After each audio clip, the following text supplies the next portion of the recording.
Hello everyone, and welcome back to the channel. Today we're diving into one of Hollywood's most enduring and tragic mysteries, the death of Marilyn Monroe. On August 5, 1962, the world was stunned to learn that the iconic actress had been found dead in her Los Angeles home at just 36 years old. The official cause was listed as acute barbiturate poisoning, and it was ruled a probable suicide. But for over 60 years, that simple explanation has failed to satisfy the public, fueling countless questions, investigations, and conspiracy theories. So, what really happened on that fateful night? Let's take a closer look. The official story is straightforward. Marilyn's housekeeper, Eunice Murray, noticed a light on in her bedroom late at night. When she couldn't get a response, she called Marilyn's psychiatrist, Dr. Ralph Greenson, who arrived, broke a window, and found her unresponsive. The police were called, and the scene was processed. Monroe had a history of mental health struggles and previous suicide attempts, which seemed to support the official ruling. She was under immense pressure, both personally and professionally. Her recent firing from the film Something's Got to Give had been a major blow. To the authorities, it was a tragic but not entirely surprising end for a troubled star. However, almost immediately, inconsistencies began to surface. Why was there such a long delay, several hours by some accounts, between the discovery of her body and the call to the police? Witnesses reported seeing an ambulance leave Marilyn's home earlier in the evening, long before the official time of discovery. The housekeeper and psychiatrist also gave conflicting timelines in their statements to police. Even the physical evidence was questionable. No glass of water was found by her bedside, which is strange for someone who supposedly swallowed over 40 sleeping pills. And the original police reports and interviews have mysteriously vanished over the years.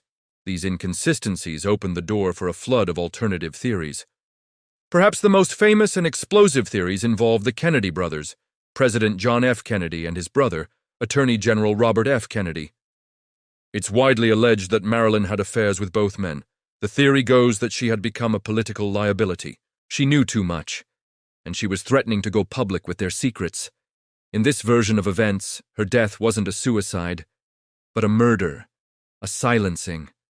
Some suggest Robert Kennedy was even at her house on the night she died, either to break things off or to retrieve incriminating diaries. Proponents of this theory point to phone records showing calls between Monroe in the Justice Department and witness accounts placing Bobby Kennedy in Los Angeles that day, despite his official schedule saying otherwise. Another prominent theory points the finger at organized crime, specifically the mob boss Sam Giancana. The logic here is that the mob wanted to blackmail the Kennedys. They were angry with Robert Kennedy's aggressive crackdown on organized crime.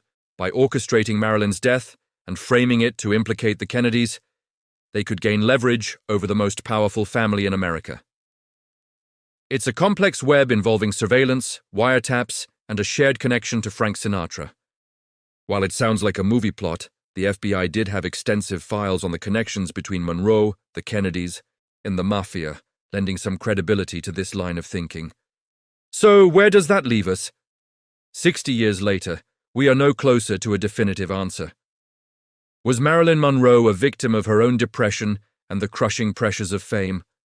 Was she a casualty of a dangerous political game, silenced to protect powerful men? Or was she a pawn in a war between the government and the mafia? Each theory has its believers and its detractors, its pieces of evidence and its gaping holes. The truth is likely buried with the people who were there that night. What we do know is that Marilyn Monroe's death marked the end of an era. It cemented her status not just as a Hollywood icon, but as a figure of enduring mystery and tragedy. Her story serves as a cautionary tale about fame, power, and the secrets that can lie beneath the most glamorous surfaces. What do you think happened? Let me know your theories in the comments below. Thanks for watching, and don't forget to like and subscribe for more dives into history's greatest mysteries.